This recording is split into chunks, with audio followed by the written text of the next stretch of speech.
Olá, o meu nome é Inês Nunes Pimentel e este é o meu podcast, ou melhor, o nosso. Este é um lugar para conectarmos profundamente connosco e falarmos abertamente de alma para alma. Aqui partilho as minhas histórias, lições, trago-te as pessoas que mais me inspiram e dou-te as ferramentas e inspiração que precisas para apareceres ao mundo como a tua melhor versão e manifestares a vida dos teus sonhos.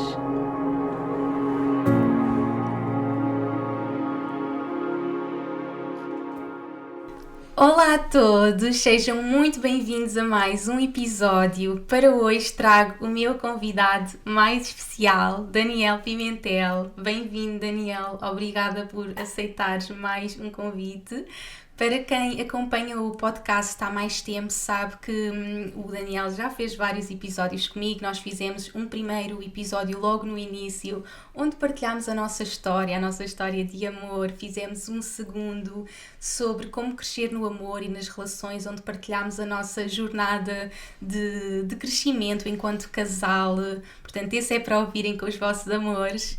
E gravámos um último depois da Iris nascer a partilhar a nossa jornada de nos tornarmos pais. Portanto, quem é novo aqui no podcast, vão ouvir também esses episódios que são daqueles que as pessoas mais gostaram e por isso ouçam. Para hoje eu resolvi trazer novamente o Daniel para partilharmos a jornada que temos vivido. Quem nos tem acompanhado nas redes sociais, também no podcast, sabe que vivemos assim um dos maiores empurrões do universo nos últimos meses, com o Daniel ser internado durante 2 meses e estar a recuperar de um problema de saúde, e ele tem sido mesmo assim um verdadeiro guerreiro e herói. Eu sei que a história dele está a inspirar muitas pessoas e hoje eu queria muito que ele estivesse aqui para partilhar na primeira pessoa a sua jornada. Eu tenho partilhado muito, partilhei ao longo destes meses mais difíceis e hoje é o momento para ele vir aqui e partilhar tudo o que viveu e um pouco desta jornada, das lições, o que é que nos tem feito crescer este momento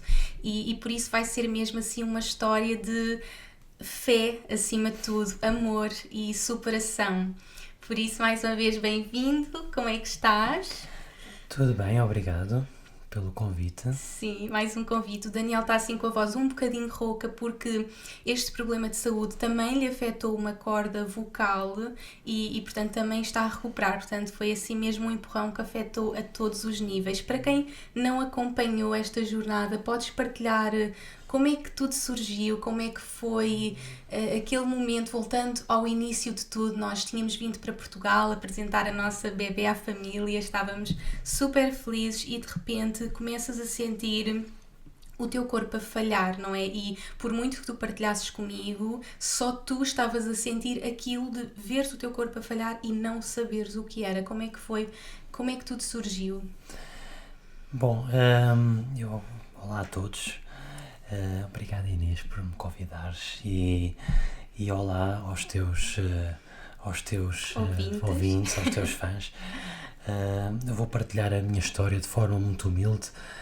Não sei se consigo corresponder a essas expectativas todas, mas pelo menos posso dizer que foi realmente uma experiência que a mim me marcou, como é óbvio, e que me fez mudar imenso a minha perspectiva da vida, e vou tentar de certa forma ou de alguma forma transmitir aquilo que eu senti, aquilo que eu passei por.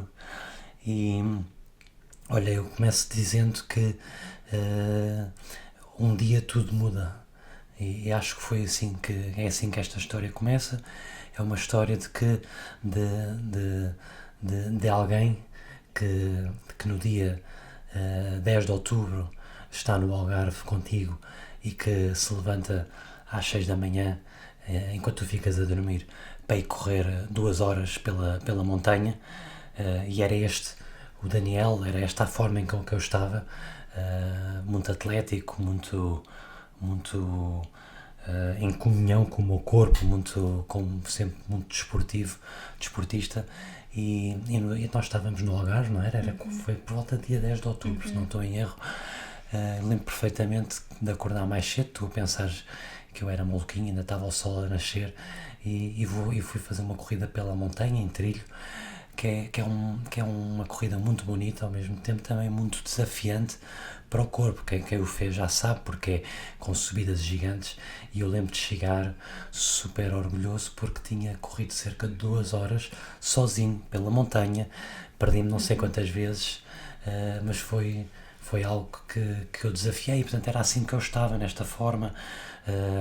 E também começou aqui a doença, na altura ainda não sabíamos, mas num pequeno almoço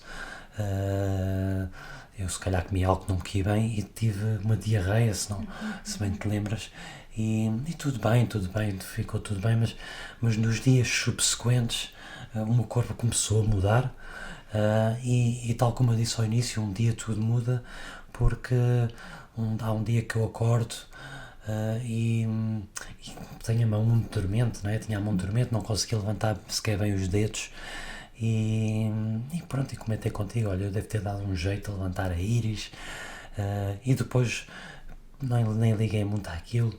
No dia a seguir já não era a mão, já era o braço todo, e eu, pronto, olha, é da cama, não estou a dormir bem, e no dia a seguir já era o pé esquerdo que estava dormente. À altura em que depois decidimos ir ao hospital ver, na altura o hospital, se calhar de uma forma um bocadinho, não quero usar a palavra negligente, mas pronto, não aprofundaram muito o caso, mandaram para casa após ter feito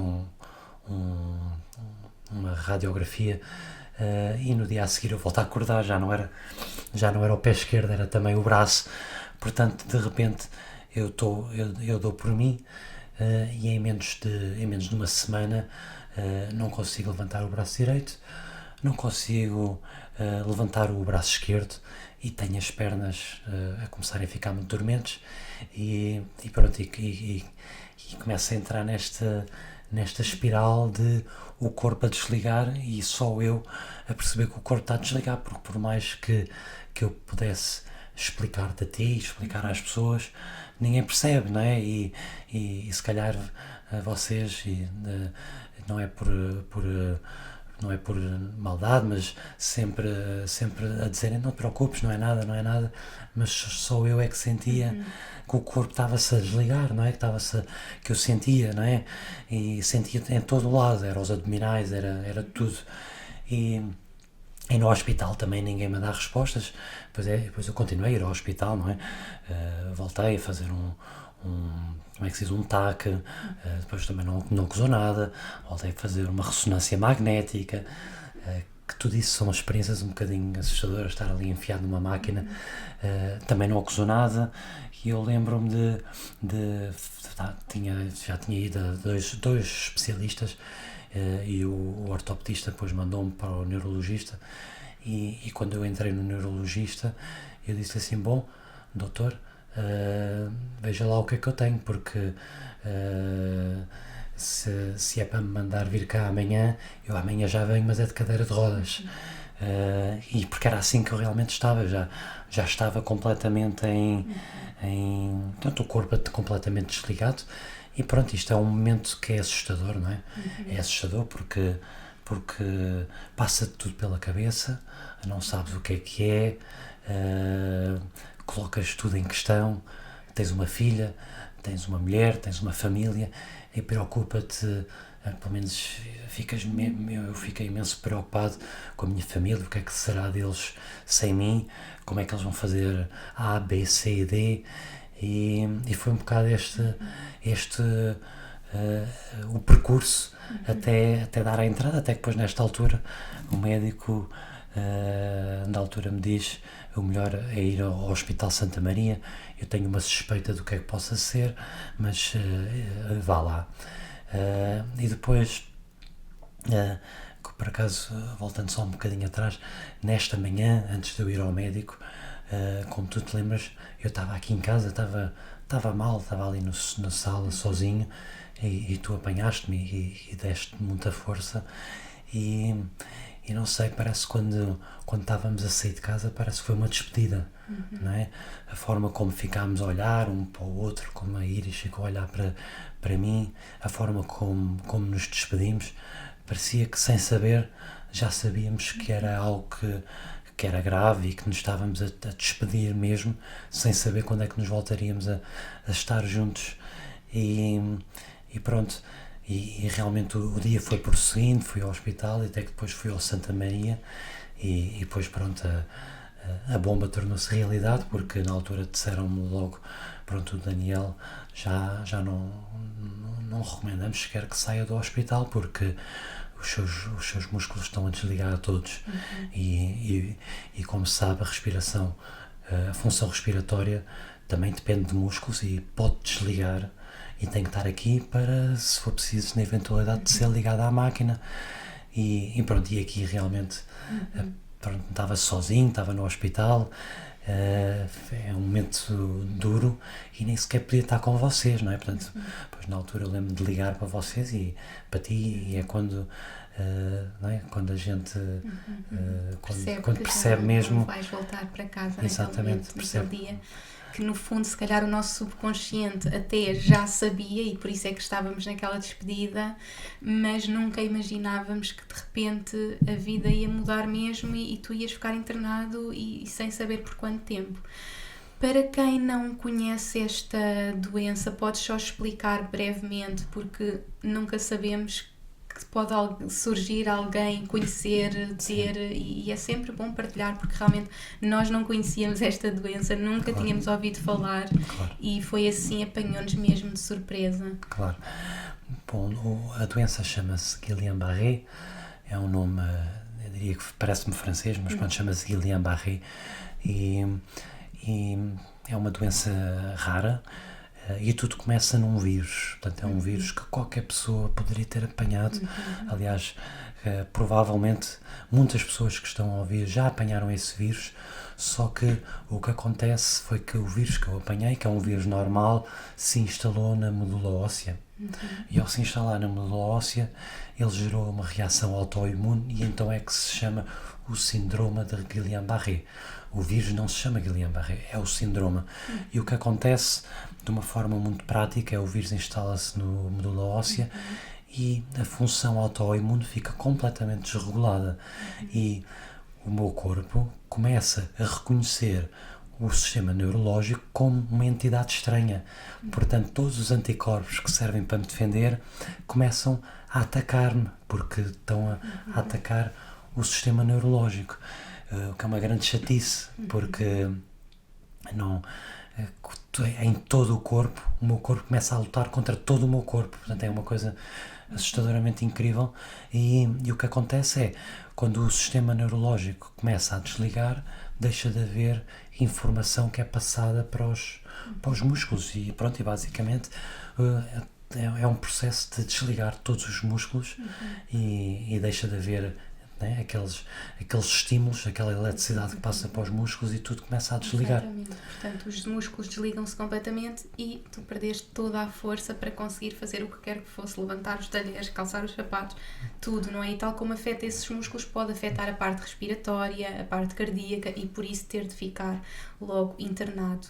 Mas voltando um bocadinho atrás, eu sinto que aquela semana até o internamento foi para nós a mais desafiante e principalmente para ti, e tu falaste um pouco disso, que a tua preocupação era como é que os outros vão ficar, como é que a minha filha vai ficar, como é que a minha mulher vai ficar, e eu acho que essa foi uma grande lição que tu tiveste para eu tenho que me preocupar comigo, não é? Eu sinto que talvez toda a vida tu te preocupasses sempre com os outros e há um momento, eu lembro-me de estarmos cá em casa e de ver a ficar cada vez pior, mas eu própria não conseguia sentir, porque só tu estavas na pele, só tu poderias sentir, e lembro-me de estarmos na cozinha e eu, para te tentar animar, coloco a música All I Want for Christmas Is You, começamos a dançar e tu dizes, já não se...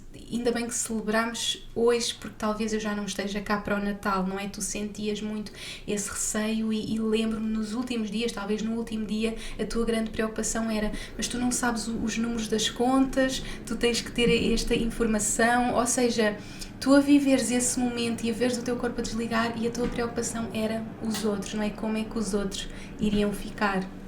E eu sinto que uma das lições foi, ok, eu tenho que ficar comigo, eu agora tenho que me preocupar só contigo, e tu sentiste isso? Sim, olha, eu vou-te explicar. Eu quando quando dei entrada, portanto, e sim, tudo o que explicaste até chegar ao hospital era exatamente isso que eu estava a viver. Era uma preocupação com o que é que eu estou a ter, mas era estar profundamente assustado porque estava a ver que a vida estava a mudar drasticamente e eu não sabia o que é que ia acontecer e poderia não estar aqui amanhã. E a minha preocupação era, obviamente, a garantir que a minha família, a minha mulher, a minha filha, que estavam cuidados e tratados. Mas eu, quando dei entrada no hospital, portanto, esta doença não tem uma cura. A única hipótese que há, quer dizer, isso não é a única hipótese, existem alguns tratamentos, mas o tratamento mais óbvio é fazer uma função reguladora autoimune, que é um processo que demora à volta de 5 dias e que não é óbvio que tu fiques curado quando fazes isso. Mas pronto, eu comecei a fazer isso no hospital e durante os primeiros 4 dias, 4 em 5, o corpo desligou mais e desligou mais e desligou mais e desligou ao ponto de eu não tomava banho, não me levantavam para tomar banho. Eu estava deitado na cama e eu tinha que gerir o meu esforço para uma vez por dia ter a capacidade para pegar no telefone para dar notícias, porque eu não tinha forças para mais nada. E foi neste momento, neste processo, nesta fase mesmo aguda, em que eu não tinha capacidade para ter mais nada, para carregar mais nada, para levar mais nada comigo, e que eu comecei a desconstruir tudo o que era pesos, tudo o que eu tinha em mim, tudo o que me pesava, mas não digo pesos de uma forma negativa, mas pronto, responsabilidades, preocupações, e foi aqui neste momento, nesta altura no hospital, que eu psicologicamente eu comecei a libertar tudo, porque só havia uma forma de eu poder enfrentar a cura, que é canalizar toda a energia, com pouca energia que eu tinha, para a cura. E então foi libertar tudo, foi não me vou preocupar de como é que vou fazer os pagamentos, porque a Inês é uma rapariga tão inteligente que ela vai perceber. Esteja cá ou não esteja, ela vai perceber. Eu não me vou preocupar porque pronto, já agora para explicar aos ouvintes, eu trabalho numa área financeira, de investimentos, portanto é normal que eu é que trato das finanças em casa, porque é uma coisa que eu gosto profundamente e tu és mais espiritual, não te envolves nisso, mas isto para dizer que eu tenho eu é que trato tudo que é parte de finanças, de contas, depois temos as coisas espalhadas por aí, portanto eu tinha essa preocupação, como é que ela vai sequer saber que temos isto aqui e acolá, e eu comecei-me a libertar disso tudo. A Inês é uma pessoa inteligente, ela vai saber. Há mecanismos já definidos pelas autoridades para lidar com isto. Ela ou quem quer que seja vão saber. E assim foi. Portanto, eu estou a dar uns exemplos mais óbvios, mas foi assim em tudo, não é? Tanto o trabalho, né? Quer dizer, o trabalho já tinha desligado dele há algum tempo, mas foi mesmo desligar completamente. Novamente, estão lá pessoas capazes, eles vão saber como é que vão fazer. E assim foi um processo que eu diria de me libertar totalmente dos pesos, porque eu tinha tão pouca energia que eu tinha que canalizar tudo o que eu tivesse, toda essa energia, para a cura. Então foi um processo muito se calhar de voltar ao presente. De estar 100% no presente, porque não existia mais nada para mim nessa altura, existia apenas eu estou aqui, eu estou no agora e estou a passar por isto e estou a passar por isto porque tenho que passar por isto, e nem sequer interessa o porquê que eu estou a passar por isso, porque agora eu estou a passar por isso e aceito. Portanto, foi um processo de libertar dos pesos, de aceitação. Aceitar para mim foi muito importante, mas muito cedo, eu sinto que muito cedo aceitei, não me revoltei, e na medida dos possíveis, se alguém estiver a passar por situações idênticas, procurem dentro de vocês essa aceitação, essa interiorização que o mundo não está contra vocês, porque nós temos que lutar ou caminhar com toda a nossa força para a cura, e às vezes passamos por situações mais difíceis, mais fáceis, às vezes irreversíveis, mas temos que confiar, que estamos a caminhar no caminho que tem que ser, que tinha que ser trilhado. Portanto, para mim, estes 4 dias, 5 dias no hospital, em que eu estava mesmo muito mal, de uma forma que tu nem sequer me viste, tu não me viste, nem eu, por muito que eu te conto, é difícil sequer imaginar, mas foi neste momento que eu me libertei de tudo, aceitei profundamente aquilo que estava a viver e que canalizei toda a energia que tinha para a cura. E pronto, basicamente esta foi a parte, digamos, mais inicial com que eu me deparei. E sem dúvida que essa aceitação é fundamental. Eu digo muitas vezes que quando algo difícil acontece na nossa vida, quando temos realmente um empurrão do universo, nós só temos 2 formas de reagir. Nós podemos olhar para aquilo e sentir-nos uma vítima da situação, e é normal. Eu lembro-me de quando tu me ligaste a dizer que ias ficar internado naquele momento, eu senti, mas ele não merece isto, ele não merece isso, não é? Colocar-te como uma vítima, e nós não merecemos passar por isto. E realmente depois é perceber, ok, confiar e ter a fé para saber que está tudo a acontecer exatamente como é suposto, há lições a tirar aqui, eu vou aceitar isto que estou a viver e tirar o melhor daqui, não é? E é assim que temos que escolher viver, é a nossa única saída, porque senão vamos viver ali naquele mundo negativo de porquê sermos aquelas vítimas e não, ok, vou aceitar esta situação, tudo está a acontecer exatamente como tem que acontecer e eu vou sair daqui. E portanto foi o que tu chegaste sozinho, viver dessa forma, e era a única saída. Portanto, libertação de tudo e aceitação foram assim as primeiras lições.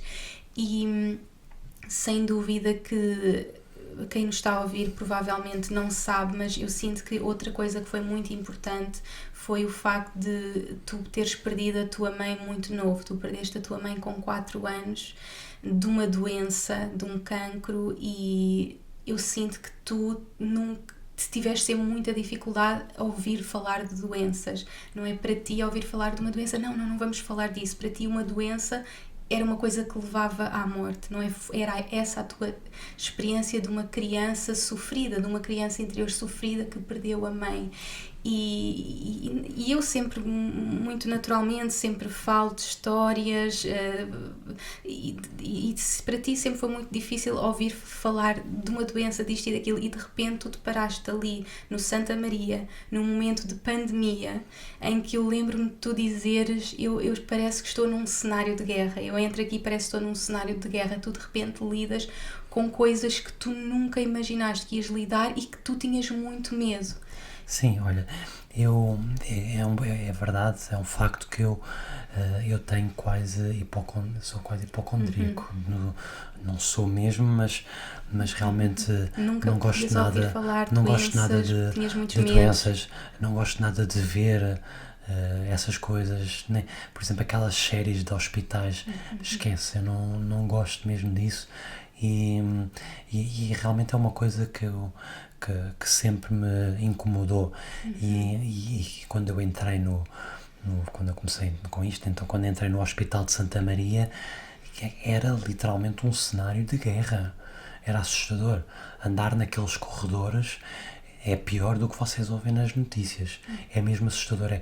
São pessoas acamadas nos corredores porque não há espaço para elas em quartos, é pessoas com o pior. Portanto, vai ao Santa Maria, tu encontras o pior. Porquê? Porque lá é lá que eles lidam com o pior, com o mais difícil. Portanto, é lá que estão os melhores médicos, é lá que eles têm as melhores infraestruturas ou capacidades para tratar de doenças graves. E então essa parte de estar lá foi mesmo um grande confronto emocional que eu tive, mas se calhar uma coisa muito importante pela qual eu tive de realizar ou perceber internamente foi nestes dias onde eu quando eu estava, né, estava a passar por isto, estava lá, estava péssima, ainda não se sabia se a cura estava a funcionar ou não, onde eu estava sob imensa dor, onde eu nem dormia, não é? Tipo, eu não dormia com dores, só para explicar, eu dormia 2 horas por noite com dores, não é? Porque os músculos atrofiam todos e tu não tens essa proteção muscular, então doía-me tudo. E portanto, durante este processo de meditar, este processo de pensar, este processo de foco na cura, uma coisa que eu me apercebi foi realmente muito a presença da minha mãe, porque, como tu disseste, a minha mãe morreu quando eu tinha 4 anos e não foi um processo resolvido. Não foi um processo resolvido, foi pronto, como é uma criança que tem 4 anos e que perde uma mãe, é muito complicado esse processo para resolver. Não houve um luto. No meu caso, mas é muito comum, no meu caso não houve um luto, não houve uma explicação do que é isto de não ter uma mãe, e acho que neste momento em que eu estou a olhar profundamente para dentro, aquilo que eu me apercebo e aquilo que eu sinto eu tenho aqui uma criança que está magoada, que ainda está magoada, que ainda não fez o luto da mãe, que não chorou a sua mãe e que está magoada. E nós, para abraçarmos, e foi uma muito importante esta aprendizagem, porque nós, para abraçarmos a cura a 100%, não podemos ter sofrimento dentro de nós, ou temos que curar esse sofrimento.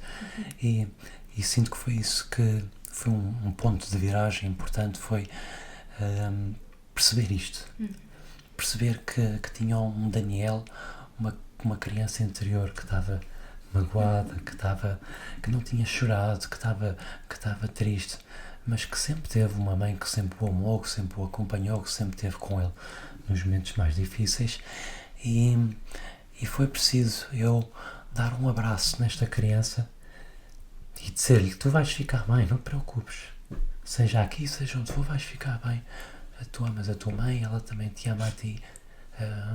E quando eu dei este abraço interior à minha criança, sinto que foi o primeiro passo para começar a curar. Foi preciso passar por esta cura interna, tirar este sofrimento, que não era um sofrimento que eu sofresse no dia a dia. Eu não andava. Estava tão lá dentro, tão escondido. Sim, eu não andava aqui pelos corredores a sofrer, mas sofria. Porque nós temos uma criança interior, todos nós temos uma criança interior que a dada altura sofreu alguma coisa. No meu caso foi isto.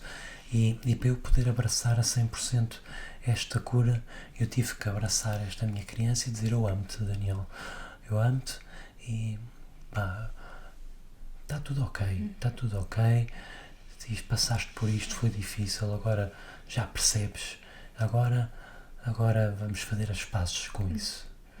E estas pazes com este passado é que eu sinto que me deu abriu-me o canal para a cura. Eu não consigo explicar melhor que isto.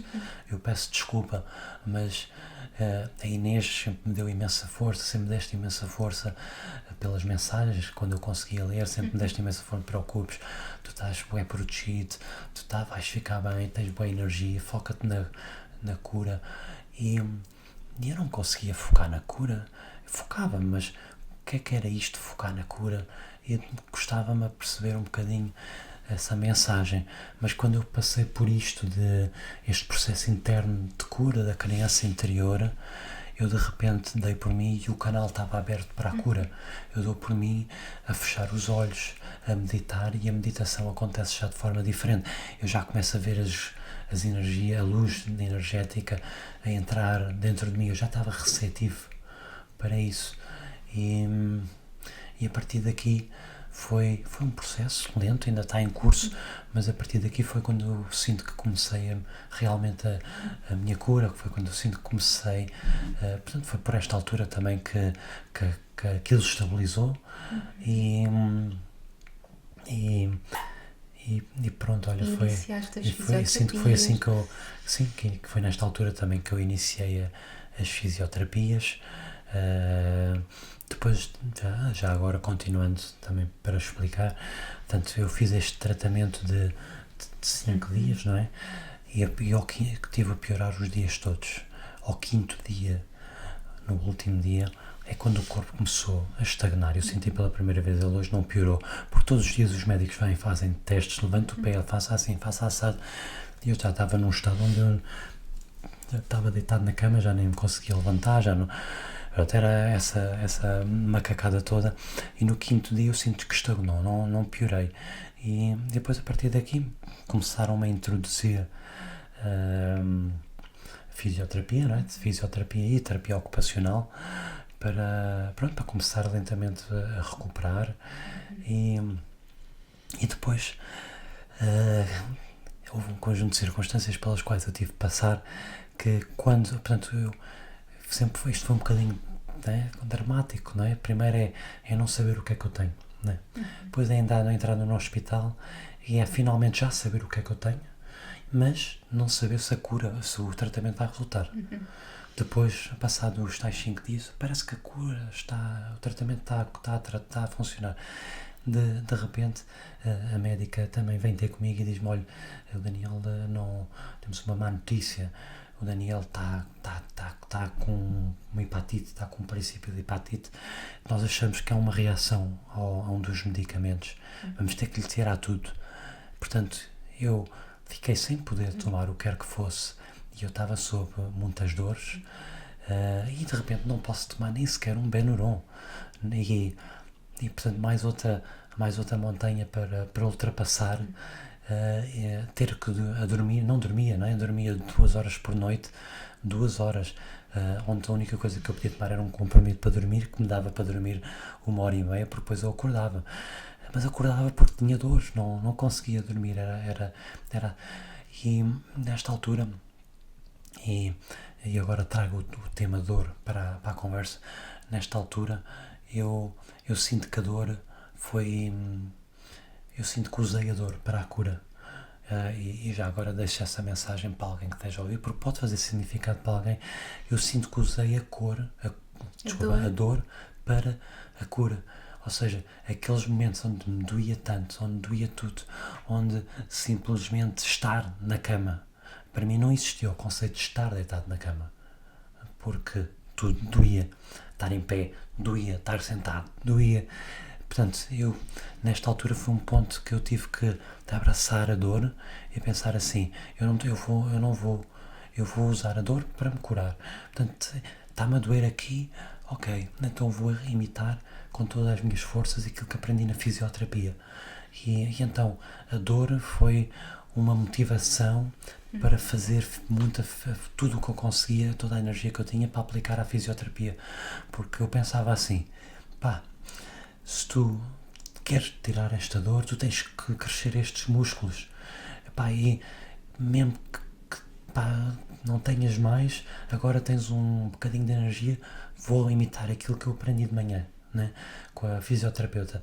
E então, esta parte da dor que foi muito difícil, e eu sei que há muitas pessoas com dor crónica, e eu acho que sei um bocadinho o que é dor crónica, após ter estado 2 meses, não 2 meses, mas há 1 mês e meio, onde eu sentia dor diariamente, a todas as horas, a dormir, acordado, e eu sinto que a dor tem que ser enfrentada, e a forma melhor de enfrentar é de frente a frente, é aplicar tudo o que eu tenho para lutar contra essa dor.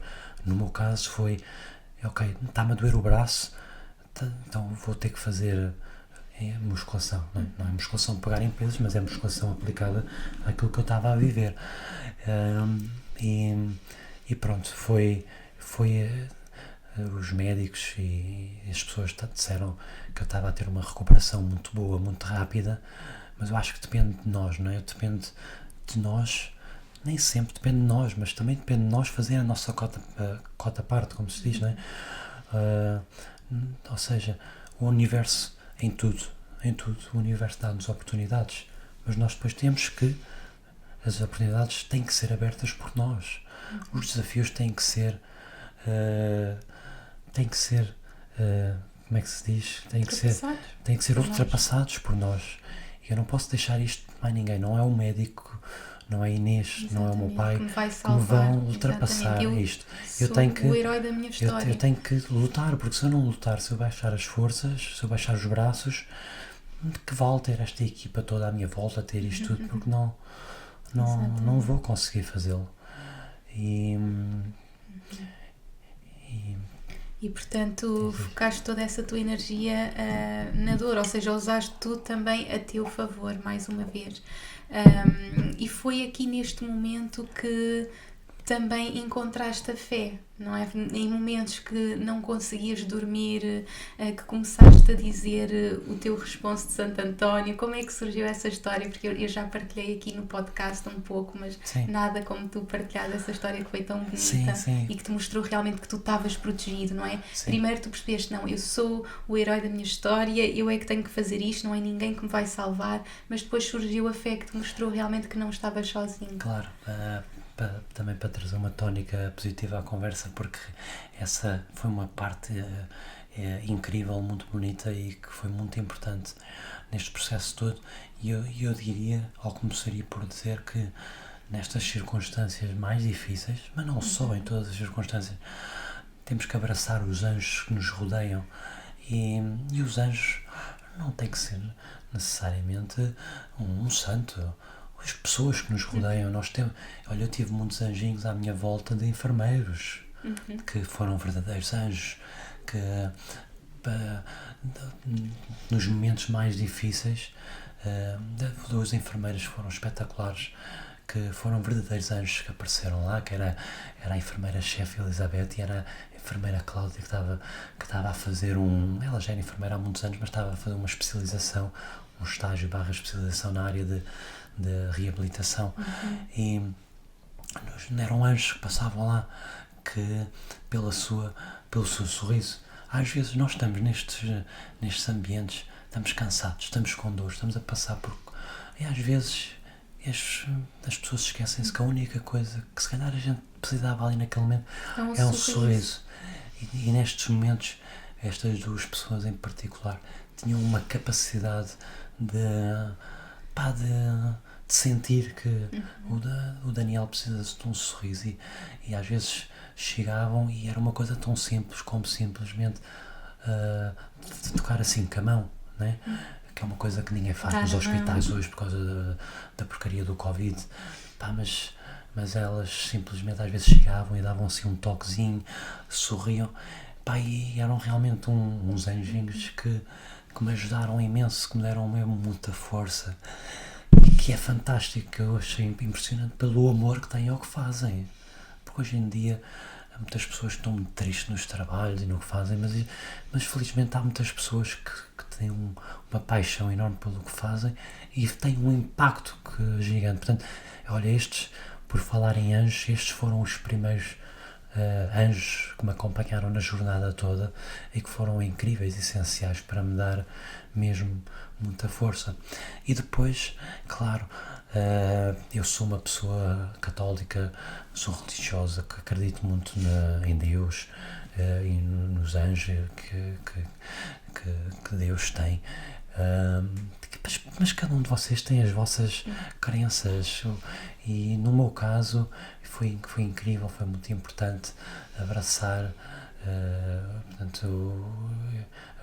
Deus, confiar nele, confiar no que ele me estava a colocar, mas também pedir ajuda, e eu senti uma grande ligação com Santo António, como tu estavas a referir, e bem, sempre foi um santo muito presente na minha família, especialmente pela ligação que ele tem ao meu pai, não é? O meu pai tem uma grande ligação a Santo António, e ele levou-me a pedir-lhe ao início: o que é que queres que eu te leve? Eu disse: olha, traz-me fruta e traz-me um Santo António, uma santinha. E meti logo na minha mesinha de cabeceira, e sempre me deram muita força, até que nestas noites que eu não dormia, não é? Porque eu dormia, como eu disse outra vez, 2 horas por noite, no melhor das noites, eu já estava a dar maluco, e eu na altura lembro-me de pensar assim: pá, mas tu não sabes os responsos de Santo António. Mas que estranho, gostas do Santo António e não sabes o responso. E assim foi, comecei a passar as minhas noites a ler o responso de Santo António, que é um responso grande, por acaso, não é como um Pai Nosso, uma Ave Maria. Aquilo tem para aí uns como é que se diz, 8 quadras, que ainda é um responso ainda grande. Até que a altura aquilo ficou tão óbvio, e comecei a ir para além da letra, a sentir o significado das palavras, e foi realmente, foi-me aparecendo muitos sinais de Santo António nesta altura muito difícil. Portanto, eu lembro que havia, portanto, nesta altura em que eu não podia tomar comprimidos e estava muito mal, eu estava péssimo de estar a rezar os responsos de Santo António, e foi muito engraçado porque os anjos e santos comunicam connosco de formas assim muito especiais, muito peculiares, e numa destas noites muito difíceis, onde eu rezei o responso e pedi um bocadinho de ajuda e de uma luz, na manhã seguinte, eu já estava para aí há 2 semanas no hospital, aparece um empregado, um auxiliar, que me começa a ajudar, começa-me a tirar da cama e tal, e ele de repente olha para a minha mesa de cabeceira e vê que eu tinha lá o Santo António, Nossa Senhora, e diz: tens que ter fé, tu tens que ter fé, não te preocupes, que Deus está a olhar por ti, tens que ter fé.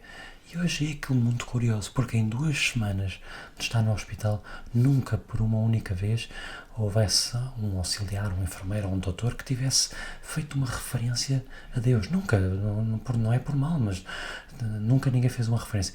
E depois desta noite, onde eu tive esta tripulação, e onde eu conectei também muito com o Santo António, e rezei o responso, já sabia o responso de cor, aparece-me um senhor muito simpático que eu nunca tinha visto, que me diz para eu rezar, para eu confiar que Deus estava lá e que nos estava a ajudar. E aquilo ficou mesmo lá dentro, fiquei mesmo lá dentro. Depois, a dada altura, tomei um pequeno almoço e tal, e fui tomar banho, quer dizer, levaram-me a tomar banho, porque eu não tomava banho sozinho, levaram-me na cadeira de rodas a tomar banho, e era o tal senhor que me ia dar banho. E então, ele muito simpático, assim, a falar e tal, nós a falar, e eu comecei: mas como é que o senhor se chama? Ele: então, eu sou o António. Eu disse: obrigado, senhor. Não me chamo por senhor António, chamo-me António.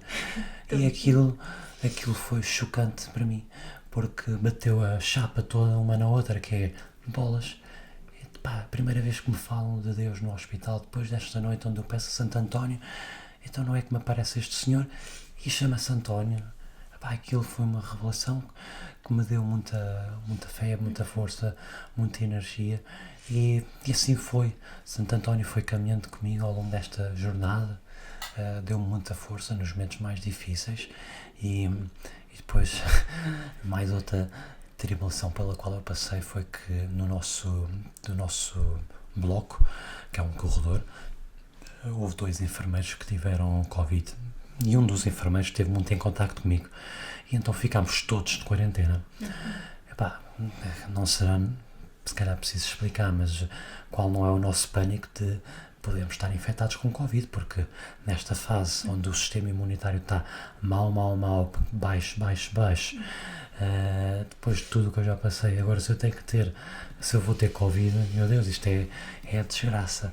E e pronto, é uma expressão que tu dizes, olha, temos que nos render ao universo, e pronto, eu rezei muito durante a noite, e rezei ao Santo António, e nesta, eu não dormia, não é? E então eu, durante a noite, rezei e tal, depois começa o sol a nascer, e eu na altura já conseguia andar a pé, andava com um andarilho, não, tinha que andar sempre com um andarilho, porque senão desequilibrava-me e caía, mas andava com o andarilho, e eu vou no corredor, começa o sol a nascer, e começo a olhar pela janela, e eu tinha estado a pedir durante a noite, não, protege-me, eu não consigo passar por agora ter Covid, isto não consigo, isto ia ser a maluqueira das maluqueiras, em tudo, com o estado em que eu já estou agora a ter Covid, protege-me.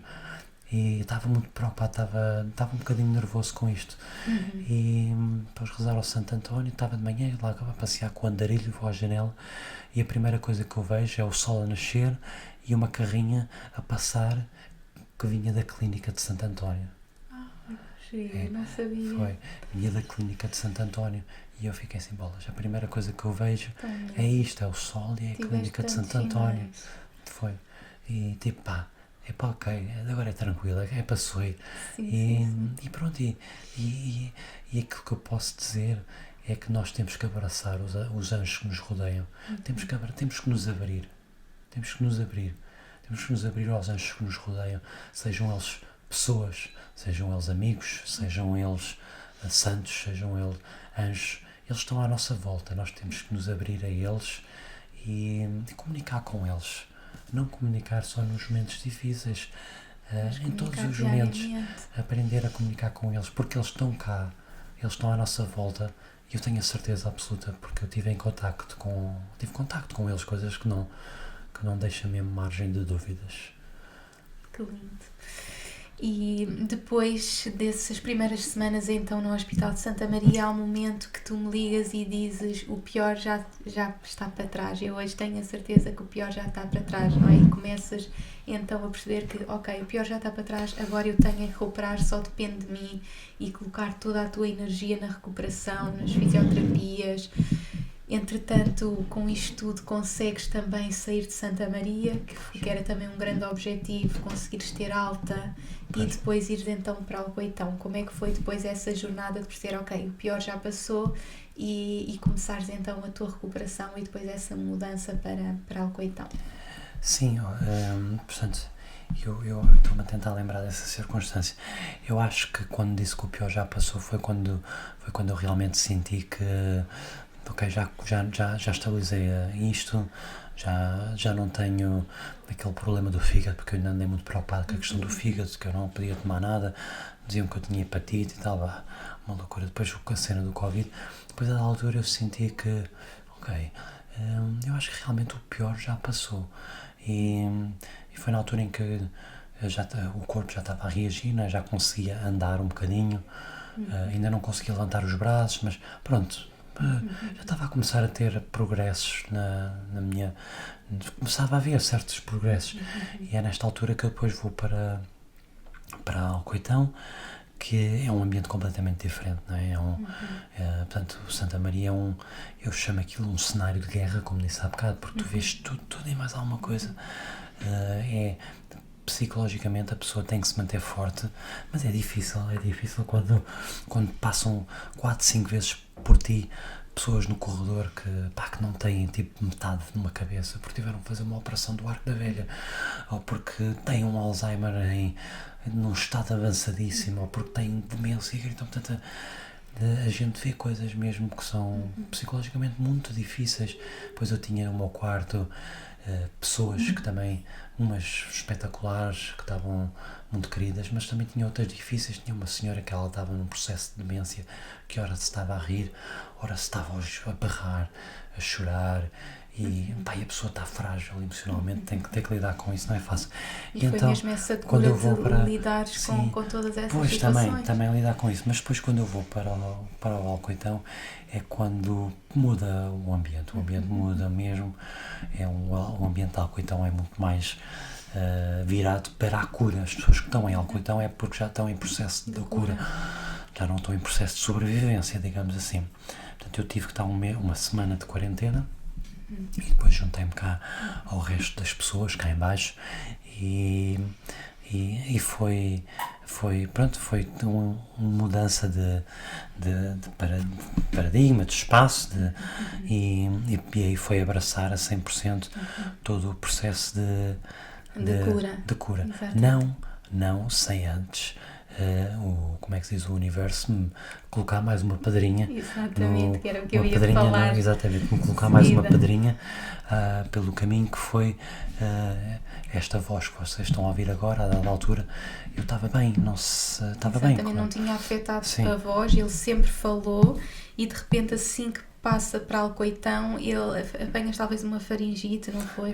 Não sei se é faringe ou laringe, mas é uma inflamação aqui já na parte mais de cá de dentro da garganta. Como o corpo ainda estava frágil, acabou por ficar sem voz, e pensávamos, ok, está sem voz, mas daqui a uma semana vai voltar, e começam a passar semanas, e a voz não voltava, ou seja, aquele momento, eu acho que depois do que já tinhas vivido em Santa Maria, passas para ali e pensas, ok, agora é sempre a recuperar, de repente o universo tira-te a voz, tira-me a voz, tu aí percebes que... Tira-me a voz, completamente tira-me a voz, em que eu só podia falar assim, mas depois tinha uma máscara. Exatamente. Era impossível comunicar com quem quer que fosse, era impossível, e nesta altura, depois... a única forma que eu tinha de comunicar, eu não posso falar, eu não consigo escrever porque não tenho força no dedo para fazer assim. Eu conseguia escrever ao telemóvel, ainda conseguia usar os polegares para escrever. O que é que acontece ao telefone? Por obra e graça de Espírito Santo, o telefone morre completamente. Morre, ficou todo... Não, bloqueou-se, né? E depois os iPhones, quando bloqueiam, já não há volta a dar, tem que se apagar tudo. Então fiquei 3 dias que deito o telefone para ir a ver se havia alguma recuperação naquilo. Fiquei 3 dias mesmo sem qualquer sem contacto nada, sem falar, sem saber o que é que tinha na garganta. Sem conseguir falar, sem telemóvel, que era a única coisa que conseguias comunicar com o mundo, e foste mesmo obrigada, ok, já fizeste este trabalho, agora tens que continuar a olhar para dentro, é um trabalho interno. Sim, eu nunca fiz tu já fizeste, eu nunca fiz um retiro. Daquela de meditação. Foi o teu retiro de meditação espiritual, que não se pode falar durante uma semana, mas eu fiz durante um mês. À série fiz durante 4 dias, que não podia tocar mesmo no telefone, mas durante um mês eu não falava. Fazia assim com os olhos, tipo, piscava o olho, sorria e tal. Sorria, que não vi. Ou então eu tirava a máscara e dizia que fazia, e as pessoas tentavam ler, mas eu sinto que, não sei porque é que tive de passar por isto, mas eu sinto que o que isto me trouxe foi uma grande, como é que eu diria, plenitude no presente.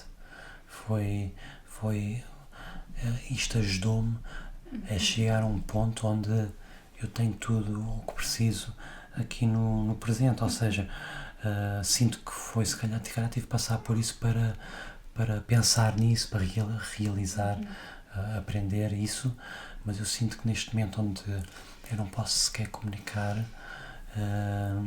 isto trouxe para dentro de mim uma grande plenitude, conforto com o presente, ou seja, foi aprender que eu tenho tudo o que preciso aqui. E quando achavas que já tinhas libertado tudo, tiveste mesmo que libertar e ficar só contigo. Sim, e foi tipo perceber que, ok, o futuro é imprevisível, o futuro tem imensas variáveis, não vale a pena pensar quando é que vou recuperar a voz, quando é que vou recuperar aquilo, quando é que vou fazer o quê com os dedos, quando é que vou para o emprego. O futuro é totalmente imprevisível. Não vale a pena estar a preocupar agora. Obviamente que a gente vai sempre pensar no futuro, mas não me vou preocupar com o futuro. E por outro lado, o passado trouxe-me até aqui. O passado trouxe-me até aqui e, portanto, eu agradeço ao passado por me ter trazido até aqui, porque se eu não tivesse passado pelo que passei, eu não estaria aqui agora com este conhecimento, com esta comunhão que eu tenho. Então eu sinto que se calhar este foi talvez a maior aprendizagem que eu tive, foi esta esta comunhão com o presente, que é o passado. Obrigado a passado por me teres trazido até aqui, obrigado a futuro, mas tu és imprevisível e não me vou preocupar contigo, vou receber-te de braços abertos e não me vou preocupar contigo. Portanto, foi um profundo reencontro comigo toda esta jornada. Eu estou aqui e no agora, e tenho tudo o que preciso à minha volta. Não, as coisas que eu preciso estão aqui. Ok? Quero estar com a minha mulher e com a minha filha, vou estar com elas, não estou preocupada. Neste momento tenho aqui tudo o que preciso.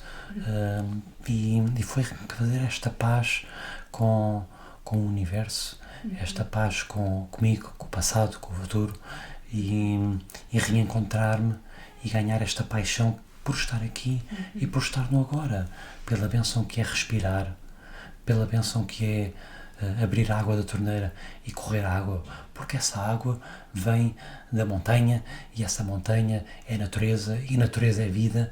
E então comecei a encontrar assim, isto já é um bocado budista, esta perspectiva, mas que eu me revejo muito, que é, eu tenho tudo o que preciso à minha volta. Tipo, a sério, eu comecei a encontrar a beleza de simplesmente estar a olhar pela janela e estava a chover, não é? Que eu até escrevi um post sobre isso, não é? Essa beleza de olhar pela janela e estar a chover, porque a chuva é o ciclo da vida, é o ciclo da natureza, é o ciclo do crescimento, da vida, da comunhão.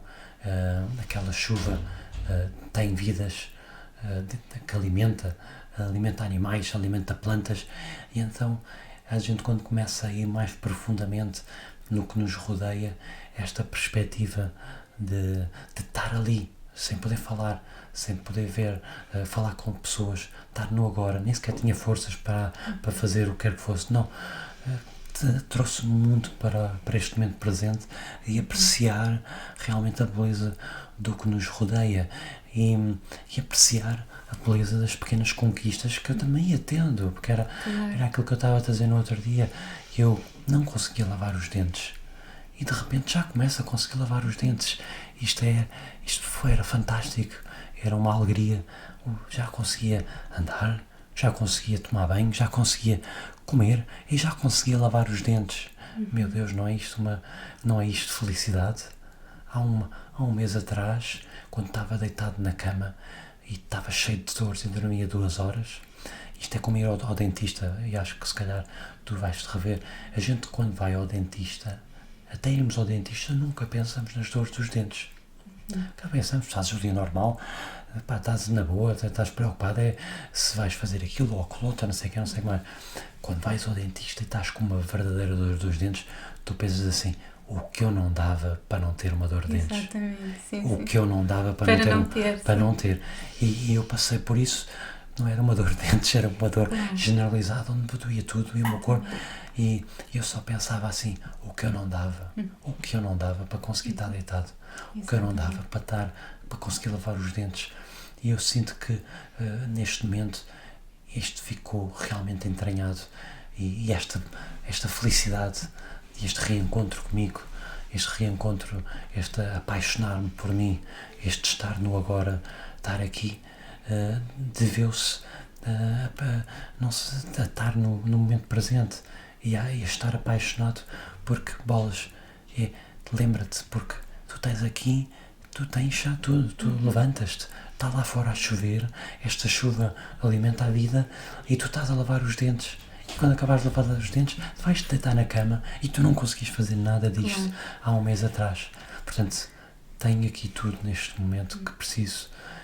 Portanto, foi mais outra viagem por onde eu tive que caminhar. Agradecer cada momento que nós no dia a dia não agradecemos o facto de conseguir sair da cama, de conseguir tomar banho, de conseguir lavar os dentes, das coisas mínimas, não é simplesmente estarmos deitados na cama sem dores, não é? E de repente começaste a celebrar cada conquista, a agradecer e a ver que aquilo tudo é sagrado, porque tu sabias o que era não ter, não é? E a partir daí foi então... Peço desculpa. Não tem mal.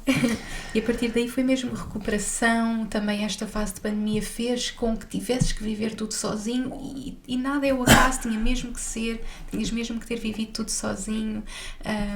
O que para mim, do meu lado, era aquela dificuldade de a Iris não está com o pai, é tão pequenina, mas realmente tu tinhas que viver isto sozinho e ela estava bem, estava comigo, estava com os avós, e depois as coisas começam a melhorar a partir daí, chega aquele momento que nos encontramos à janela, tu consegues finalmente ver a Iris, olhar para ela e tudo começa a melhorar a partir daí. Como é que foi depois deste tempo tudo voltares, não é? Como é que te sentiste e como é que estas transformações te mudaram para depois voltares para casa, voltares para a família, voltares a estar comigo, com a bebê? Como é que é esse regresso? Eu até agora ainda não falei dessa componente do amor, da Iris, por ti, da família. Porque realmente foi uma jornada interior. Mas não sendo também, não é menos importante por causa disso. Eu fiz realmente uma viagem interior gigante, um grande reencontro comigo, mas obviamente por trás disto tudo eu diria que o amor é a força que nos eleva, não é?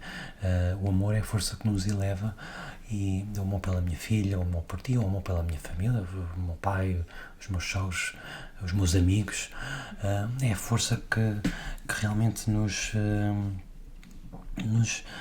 eleva, e eu posso dizer que está-me a faltar as palavras, mas que realmente todo este amor que eu sempre tive à minha volta foi incrível. Se calhar colocaria isto de forma diferente. Eu acho que o propósito faz-nos viver, dá-nos muita força para viver, força para ultrapassar circunstâncias difíceis, e no meu caso este propósito estava vestido pela forma de amor, não é? O propósito de vida, de cuidar da minha filha, de abraçá-la, de estar com a minha mulher, de estar com a família, com os amigos, é um propósito. E foi isso que também te moveu, não é? E eu acho que ter este propósito, ou ter um propósito, dá-nos muita força, dá-nos uma força que não imaginamos. E realmente quando eu estava, como tu sabes, eu estava um bocado aqueles momentos difíceis, não ter a voz, não sei o que mais, e depois de repente quando vocês vão lá e eu não andava a dormir, não é? Lembro-te que eu não andava a dormir, já estava um bocadinho melhor, mas estava em Alcoitão, eu andava a dormir, agora já andava a dormir para aí umas 4 horas por noite, mas ainda era tipo, dormia períodos de 45 minutos em 45 minutos, e quando tu vais lá com a Iris, e ela não pôde entrar, mas vocês foram me ver pela janela, e ficarmos assim a olhar uns nos olhos do outro e não sei o quê, e aquilo foi brutal, foi mesmo uma chama que eu estava, na altura eu dizia, eu estava sentia-me mal, não é? Sentia-me bolas, vou ter que reconquistar a minha filha, não é? Já passou quase 2 meses em que ela não me vê, não está comigo, aquele senhor querido que andava lá em casa, agora já não está, já viveu tanto no entretanto, vou ter que reconquistá-la, e eu sinto que quando ficámos assim naquele olhar assim profundo, de um lado tanto do outro, foi eu estou aqui para ti e tu estás aqui para mim, e foi muito emocionante.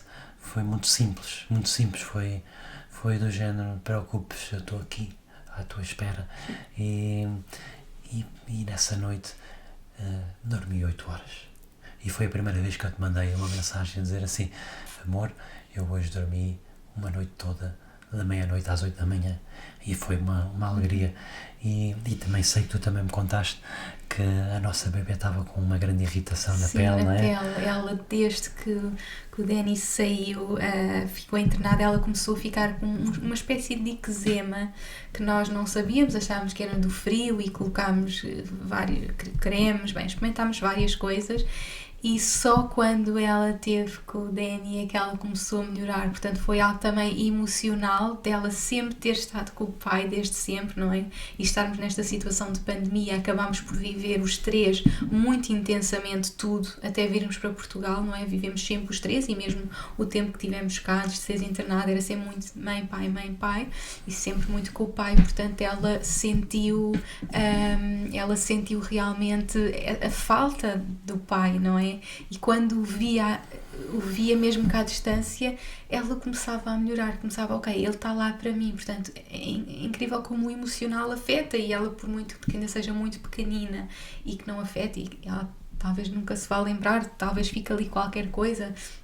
Era um pacto, vocês tinham que viver esta jornada em conjunto, mas realmente assim que tu vieste para casa, melhorou logo e ela ficou super feliz e ama o pai.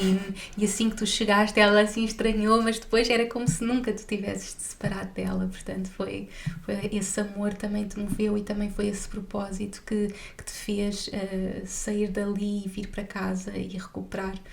Portanto, foram mesmo assim muitas aprendizagens, uma jornada imensa, que podemos hoje dizer que realmente o pior já está para trás. Continuas a lutar, já estás muito melhor desde que vieste para casa. Agora, esta data que estamos a gravar, já estás cá em casa há 2-3 semanas, foi no dia 22 de dezembro. Nós nem sabíamos se ele conseguiria vir passar o Natal, e tivemos muito essa força, e tu também batalhaste imenso para vir para passar o Natal, apesar de que o Natal seria qualquer dia que estivéssemos juntos, mas batalhaste imenso, e no dia 22 foi o regresso e passámos o Natal, o Ano Novo, super felizes. E agora o Daniel continua a ir às terapias a todos os dias e está super empenhado. A voz também está muito melhor. Tu, quando vieste para casa, nem te conseguíamos ouvir ou perceber, e agora já estás muito melhor. E portanto tem sido agora sempre a recuperar. E uma coisa que eu não me esqueço de tu me dizeres, e acho que é um pouco o balanço de tudo o que viveste e do agradecimento que queres fazer, foi dizeres-me: quando eu, assim que for possível, eu quero ir a 3 sítios. Eu quero ir a Fátima, porque sempre tiveste uma ligação grande com Fátima e com a tua fé, com a tua religião, e é algo que queres muito ir e que estamos aqui a tentar, assim que tu te sintas melhor, para ir. Portanto, ir a Fátima, ir a Pádua, porque é o sítio onde Santo António nasceu, em Lisboa, e já tivemos também na igreja de Santo António em Lisboa, mas depois de tudo isto e desta presença, tu sentiste: não, eu tenho que lá ir, onde ele viveu, onde ele morreu, portanto fazer esta viagem. E o que me marcou muito foi dizer-me: e quero ir à campa da minha mãe. E isso marcou muito porque, como falámos ao longo do episódio, nunca tinhas feito esse luto, nunca tinhas curado essa criança interior, e esta jornada também te trouxe isso, não é? Tu tiveste que perdoar, chorar, curar, e podes agora fazer essa despedida, esse luto, e tenho a certeza que a tua mãe esteve contigo sempre e estará sempre, e é um momento dessa despedida e desse momento que vai ser importante para ti. Portanto, tudo aconteceu exatamente como é suposto, é o que eu acredito. Uma coisa muito engraçada também, na altura quando tu foste internado, e que para mim, não é, tu tiveste que fazer a tua cura, o teu trabalho, mas nós cá em casa também tivemos que fazer o nosso trabalho. E eu lembro-me de quando estava mesmo assim muito mal, tinhas acabado de ser internado, não sabíamos o que era o futuro, e falei com várias pessoas. Uma dessas pessoas, a Sónia, a querida Sónia, que teve cá no último episódio, e ela tinha-me enviado uma mensagem uns dias antes a dizer: Inês, tenho sonhado contigo, está tudo bem? E na altura, sim, está tudo bem.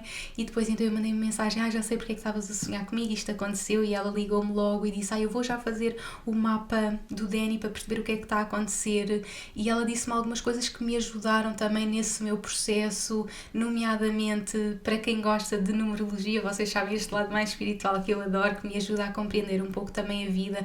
Uma das coisas que ela disse foi que tu tinhas completado um ciclo de 9 anos. Eu hei de trazer também aqui ao podcast algo na área de numerologia, porque é muito interessante perceber também estes componentes, e tu tinhas já feito um ciclo de 9 anos e no dia 14 de outubro tu fizeste anos, portanto iniciaste um novo ciclo, tu começaste a ficar no dia 14, portanto foi exatamente na tua mudança de ciclo. E tu acabaste ali um ciclo de 9 anos e começaste no ano 1. Portanto, é como se um novo Daniel tivesse que nascer, tu tiveste que fazer a cura desses anos que estavam para trás, desse ciclo que teve que fechar, uma cura que só tu podias fazer, que era único para ti, mas a mim compreender estas coisas ajudou-me a perceber, ok, é algo que ele tem que viver, tem que colocar para trás, e outra coisa que ela me disse foi mesmo, isto está muito relacionado com a parte emocional, com a parte da mãe, com a criança interior dele, e isso ajudou-me a mim a perceber que, ok, está tudo certo, é algo que ele tem que viver, e eu pedi, Sónia, podes gravar isso para o Daniel ouvir? E a Sónia gravou, e eu tive vários dias, ouve a Sónia, mas tu estavas tão mal nessa altura que não podias ouvir, e passado estes 2 meses, quando tu voltaste para casa e nós fomos fazer um passeio à beira-mar, e estávamos a falar, a refletir sobre tudo, e eu disse, mas eu gostava mesmo que ouvisse a Sónia, e realmente foi muito interessante porque ela na verdade gravou aquilo para mim, porque eu precisava, e tu tinhas que encontrar as respostas por ti, não é? Tu tinhas que encontrar, tu não podias ouvir uma coisa que te fosse dar as respostas, não, tu tinhas que fazer a caminhada por ti. Sim. E é muito interessante perceber isso, que no fundo tu encontraste essas respostas, tu encontraste e fizeste a tua jornada para hoje estar aqui, e tenho mesmo muito orgulho em ti, foste mesmo um verdadeiro guerreiro e continuas a ser. E já agora, só em continuidade do que estavas a dizer, que eu tive que fazer esse percurso por mim, encontrar as respostas por mim. Eu realmente acredito que eu passei por isto, mas eu acho que qualquer outra pessoa que tivesse sido colocada neste desafio também teria passado. Eu tive que passar por isto, e agora estou a contá-lo, mas com toda a humildade eu acho que qualquer outra pessoa que passasse, porque acima de tudo eu acredito que independentemente do nosso passado, nós fomos preparados para... o nosso passado preparou-nos para o nosso presente, ok? E nós somos muito mais fortes do que julgamos, ok? Eu acho que cada um tem as suas ferramentas, as suas vivências, as suas forças, mas eu acho que acima de tudo a coisa mais importante é lembrarmos que nós somos muito mais fortes do que nós pensamos, e cada um tem que se ultrapassar ou caminhar à sua forma, não é? Mas temos é que manter esta força de que nós somos muito mais fortes do que julgamos. E agora lembrei-me, no outro dia estava aqui a ver um documentário muito giro da Netflix, e a Dilma, a antiga presidente do Brasil, perguntaram-lhe como é que ela passou pela tortura, e ela disse, olha, o truque é pensar 1 minuto de cada vez, porque se eu pensar que demora mais que 1 minuto, eu vou desistir.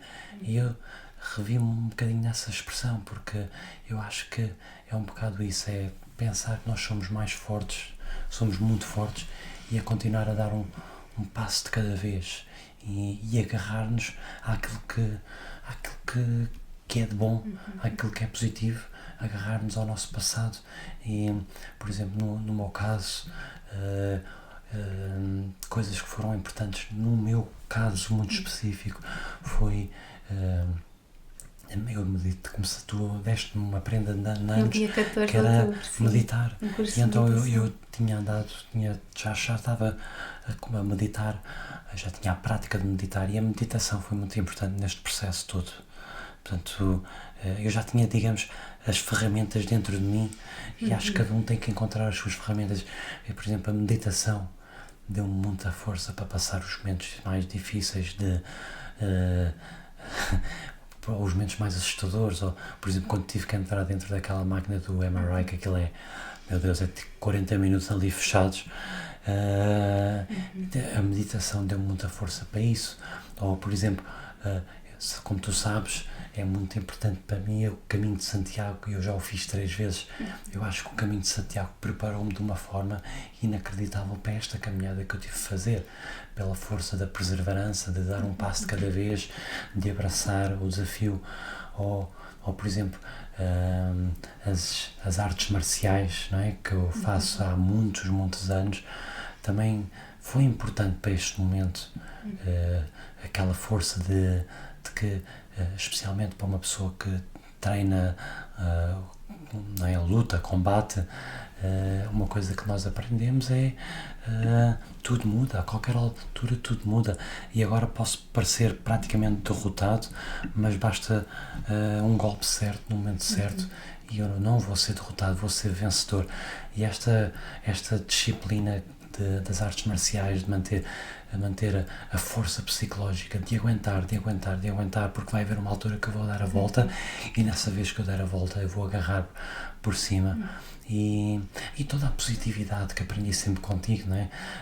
De olhar para as coisas, para o lado positivo, de querer alimentar melhor, de querer alimentar o espírito, de querer ser positivo. Portanto, tudo isso me preparou para este momento. Mas o que, acima de tudo, o que eu digo é que todos nós estamos preparados, temos é que continuar e dar um passo em frente, sempre, nestes momentos mais escuros, e não descermos. Não podemos ser vítimas, não nos vai levar a lado nenhum. Temos que aceitar. E para mim, e se calhar agora em jeito mais de conclusão, isto foi muito difícil, foi mesmo assustador, mas foi mesmo uma experiência incrível, que me abriu os olhos, o coração, de uma forma única, um reencontro muito profundo comigo próprio, um resolver coisas dentro de mim muito profundas, uma aprendizagem muito profunda, e uma profunda alegria com o momento presente, uma profunda paz com o passado, e uma profunda à vontade, conforto com o futuro. O futuro é imprevisível, não me vou preocupar. O passado trouxe-me até aqui, e portanto eu amo o meu passado, vou amar o meu futuro, mas acima de tudo eu amo o meu presente, porque eu estou aqui, estou no agora e tenho tudo o que preciso. Isto foi que realmente foi a jornada que eu fiz, e agora estou neste processo, continuar um dia de cada vez. Ainda tenho muito pela frente, mas agora com esta bagagem é continuar um dia de cada vez. Exatamente. Obrigada, meu amor, obrigada por esta partilha que foi tão importante. Tenho-se para mim, para ti, tenho a certeza também colocar para fora tanta coisa que estava dentro de ti, e tenho a certeza que vai ajudar e inspirar, iluminar a vida de todas as pessoas que nos vão ouvir. Claro. Obrigada mesmo, tenho muito orgulho em ti, e sei que agora tudo será melhor, e que vai ser mesmo um dia de cada vez, e é isso mesmo, é vivermos um dia de cada vez como se fosse único, como se fosse sagrado, e aproveitar ao máximo juntos com a nossa bebê, e tu cada vez melhor, mais conectado contigo, e tudo tem mesmo um motivo para acontecer. Obrigada, amor, por esta partilha. Obrigada eu. Obrigada. E obrigada eu. É um prazer ser o teu convidado, e acima de tudo desejo uma boa continuação destes podcasts maravilhosos que tanto inspira e que tantas pessoas ajudam. Eu até me sinto um bocadinho demasiado humilde para estar aqui, mas pronto, se tu, não és nada, achas tens essa tua história linda, obrigado. E as nossas histórias são tudo, claro, é o mais importante. Obrigada, e continuação de tudo fantástico para este trabalho maravilhoso que estás a fazer. Obrigada, meu amor. Obrigada a todos que nos estiveram a ouvir, que nos acompanharam também ao longo desta jornada, e que também foram uma grande força para nós, para mim principalmente, todas as mensagens, todo o amor, todo o carinho. Obrigada mesmo por estarem desse lado, por nos ouvirem. Um grande beijinho e até ao próximo episódio.